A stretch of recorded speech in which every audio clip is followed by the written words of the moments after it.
सविस्तर बातम्यांना सुरुवात करूया। सुरुवातीला एक महत्त्वाची बातमी येते। नगरपालिका निवडणुकीच्या अखेरच्या टप्प्यातल्या मतदानाला सुरुवात झाली आहे। नागपूर जिल्ह्यातल्या 9 नगरपालिकांसाठी आज मतदान होत आहे, तर गोंदिया जिल्ह्यातल्या 2 नगरपालिकांसाठी आज मतदान होत आहे।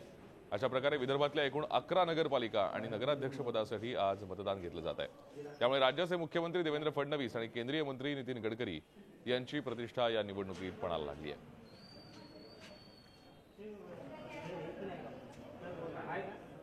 मुख्यमंत्री त्याचबरोबर नितीन गडकरी यांची प्रतिष्ठा पणाला लागली आहे। नागपुरातल्या 9 नगर परिषदांसाठी आज मतदान होत आहे, तर गोंदियातल्या 2 नगरपालिकांसाठी मतदान सुरू झालंय। विदर्भातल्या राजकीयदृष्ट्या महत्त्वाच्या मानल्या जाणाऱ्या या नगरपालिका निवडणुकांसाठी मतदान सुरू झालंय।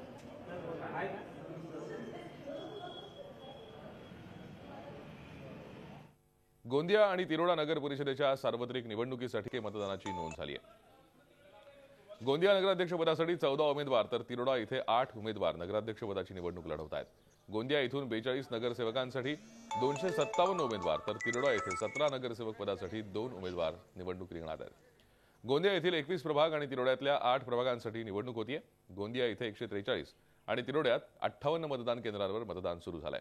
वृद्ध आणि अपंग मतदारांना मतदान केंद्रावरील मतदान कक्षात पोहोचण्याची गैरसोय होऊ नये यासाठी सर्वच केंद्रावर विशेष सुविधा पुरवण्यात आली आहे। मतदानानंतर उद्याच मतमोजणी होणार आहे। गोंदिया येथील शासकीय तंत्रनिकेतन विद्यालय इथे, तर तिरोडा येथील शासकीय औद्योगिक प्रशिक्षण संस्थेत ही मतमोजणी केली जाणार आहे।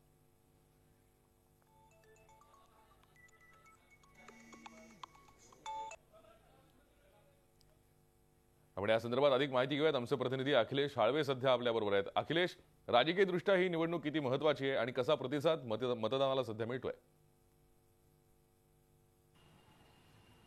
भूषण, अतिशय महत्त्वाची निवडणूक आणि सकाळी 7:30 पासून मतदानाला सुरुवात झाली। सकाळी काही वेळ जरी संथ गतीने मतदान होत असलं तरी आता मात्र वेग पकडला आणि 11:30 पर्यंत सुमारे 16% मतदान झालंय।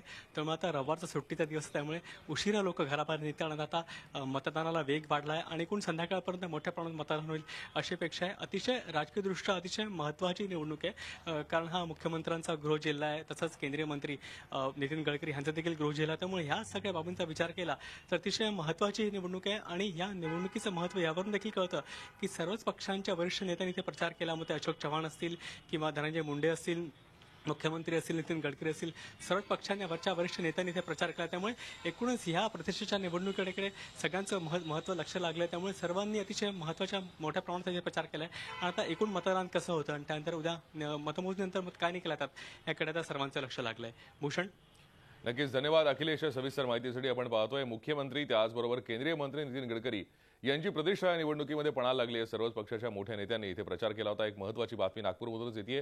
निवडणुकीला हिंसक वळण लागल्याचं कळतंय। काटोल इथे विदर्भ माझा पक्षाची गाडी फोडण्यात आली आहे।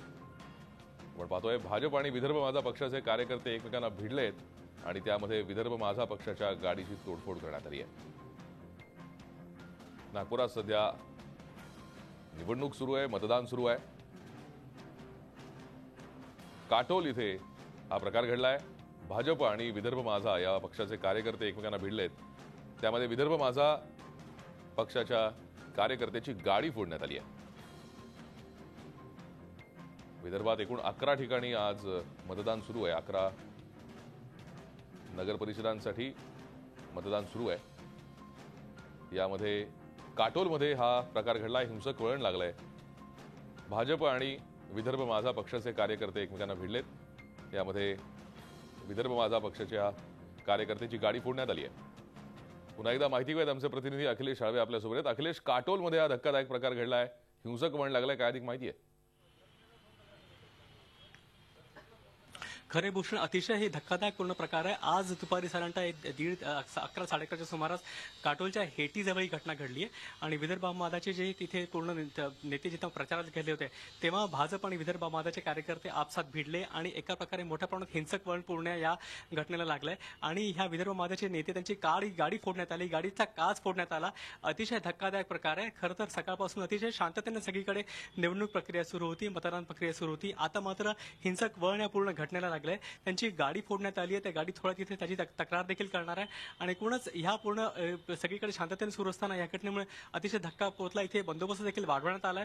त्यामुळे आता ह्या पूर्णाची चौकशी होणार आहे. चरणसिंग ठाकूर यांनी या पूर्ण प्रकरणात काही आरोप देखील केले आहेत. त्या निवडणूक आयोगाकडे तसं पोलिसांकडे तक्रार देखील करणार आहे. पण एकूणच या सगळीकडे ह्या घटनेमुळे सकाळपासून एक शांततेने सुरू असलेल्या प्रक्रियेला हिंसक वळण लागण्यात या संबंधात पोलीस किंवा बाकी निवडणूक आयोग काय भूमिका घेते याकडे सर्वांचं लक्ष लागलंय. भूषण, नक्कीच अखिलेश, धन्यवाद. या सविस्तर माहितीसाठी आपण पाहतोय सकाळपासून शांतपणे सुरू असलेली ही मतदानाची प्रक्रिया. काटोलमध्ये मात्र दोन पक्षाचे कार्यकर्ते एकमेकांना भिडले आणि कुठेतरी या शांतपणे सुरू असलेल्या मतदान प्रक्रियेला हिंसक वळण लागल्याचं सध्या दिसतंय.